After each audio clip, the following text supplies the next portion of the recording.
નમસ્કાર સજ્જનો, સ્વાગત છે આપનું અમારી યુટ્યુબ ચેનલ ક્રિએટિવ ગુજરાતી ઉપર.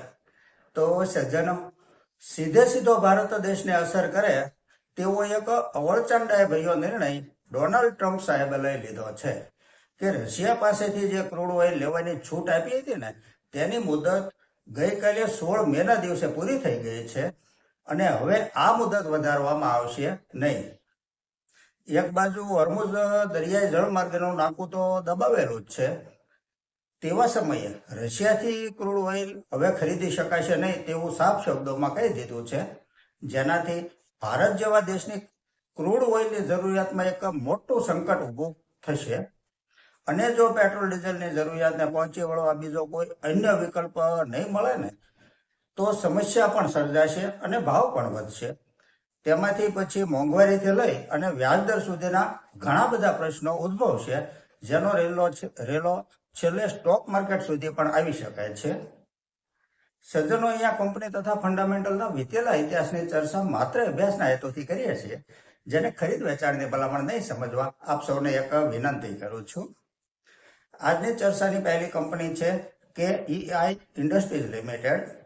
દરેક પ્રકારના વીજળીના વાયર, કેબલ, તાર બનાવતી આ કંપનીનો કારોબાર 60થી પણ વધુ દેશોમાં ફેલાયેલો છે. કંપનીનું ફંડામેન્ટલ જોઈએ તો જે સેલ્સ માર્ચ 25 ક્વાર્ટરમાં 2,915 કરોડ હતું તે વધીને 3,476 કરોડ થયું છે. નેટ પ્રોફિટ 227 કરોડથી વધી 284 કરોડ થયો છે. ઈયર ટુ ઈયર નેટ પ્રોફિટ જોઈએ તો 376 કરોડથી 477 કરોડ, ત્યાંથી 588 કરોડ, ત્યાંથી 696 કરોડ થઈ અને 918 કરોડ થયો છે. પ્રોફિટનો ગ્રાફ સતત અપ ટ્રેન્ડમાં છે. છેલ્લા 3 વર્ષનો કમ્પાઉન્ડિંગ પ્રોફિટ ગ્રોથ 24% છે, TTM 32% છે. સેલ્સ ગ્રોથ 3 વર્ષનું 19% છે અને TTM 21% છે. બેલેન્સ શીટ જોઈએ તો બોરોવિંગ 253 કરોડ છે. સામે રિઝર્વ કંપની પાસે 6,746 કરોડ છે. માર્કેટ કેપ 48,924 કરોડની છે. સ્ટોક પ્રાઇસ 5,118 રૂપિયા છે. 52 વીક હાઈ 5,303 રૂપિયાનો બનેલો છે. પી રેશિયો 53 છે. ROCE 20% છે. ROE 15% છે. ફેસ વેલ્યુ 2 રૂપિયા છે. શેર હોલ્ડિંગ પેટર્ન જોઈએ તો પ્રમોટર હોલ્ડિંગ 35% છે. FIIનું હોલ્ડિંગ 27.27% છે, જે 3 મહિના પહેલા 25.49% હતું, ત્યાંથી વધીને 27.27% થયું છે. DIIનું હોલ્ડિંગ 25.83% છે અને પબ્લિકનું હોલ્ડિંગ 11.88% છે. કંપનીએ વીતેલા 1 વર્ષમાં શેર હોલ્ડરોને 48%નું રિટર્ન આપ્યું છે. 3 વર્ષનો સ્ટોક પ્રાઇસ CAGR 39% છે. 5 વર્ષનો સ્ટોક પ્રાઇસ CAGR 53% છે અને 10 વર્ષનો સ્ટોક પ્રાઇસ CAGR 46% છે. આ એક મજબૂત ફંડામેન્ટલ વાળી પ્રોફિટેબલ કંપની છે, જેણે લગાતાર સારું રિટર્ન આપ્યું છે. આગળ એક સજ્જન બેલ રાઇઝ ઇન્ડસ્ટ્રીઝ વિશે જણાવવા કહે છે. ઓટો પાર્ટ્સ બનાવતી આ એક પ્રોફિટેબલ કંપની છે. ફંડામેન્ટલ જોઈએ તો જે સેલ્સ ડિસેમ્બર 24 ક્વાર્ટરમાં 2,167 કરોડ હતું તે ત્યાંથી વધી ડિસેમ્બર 25 ક્વાર્ટરમાં 2,341 કરોડ થયો છે. નેટ પ્રોફિટ 101 કરોડથી વધી 122 કરોડ થયો છે. માર્ચ 24 ક્વાર્ટરનું રિઝલ્ટ આવ્યું નથી, હજુ સુધી આવવાનું બાકી છે. છેલ્લા 3 વર્ષનો કમ્પાઉન્ડિંગ પ્રોફિટ ગ્રોથ 11% છે અને TTM 80% છે. સેલ્સ ગ્રોથ CAGR 3 વર્ષનો 15% છે. TTM 22% છે. બેલેન્સ શીટ જોઈએ તો બોરોવિંગ 1,418 કરોડ છે. સામે રિઝર્વ કંપની પાસે 4,526 કરોડ છે. માર્કેટ કેપ 18,639 કરોડની છે. સ્ટોક પ્રાઇસ 209 રૂપિયા છે. 52 વીક હાઈ 229 રૂપિયા સુધી ગયેલો છે. પી રેશિયો 39 છે. ROCE 14% છે. ROE 14% છે.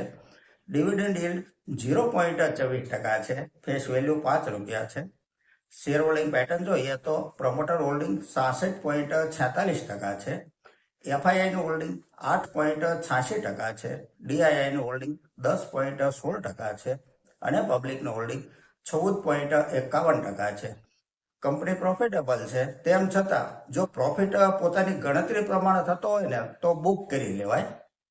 આગળ એક સજ્જન જીએસએફસી વિશે વાત કરવા કહે છે. ગુજરાત સ્ટેટ ફર્ટિલાઇઝર રાસાયણિક ખાતર બનાવતી આ એક ગુજરાત સરકારની કંપની છે. ફંડામેન્ટલ જોઈએ તો ડિસેમ્બર 24 ક્વાર્ટરમાં 2,814 કરોડનું સેલ્સ હતું, જે વધીને ડિસેમ્બર 25 ક્વાર્ટરમાં 2,941 કરોડનું થયું છે. માર્ચ 24 ક્વાર્ટરનું રિઝલ્ટ આવતી તારીખ 22 મે આવવાનું છે.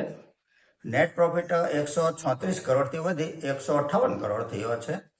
છેલ્લા 3 વર્ષનો કમ્પાઉન્ડિંગ પ્રોફિટ ગ્રોથ -13% છે.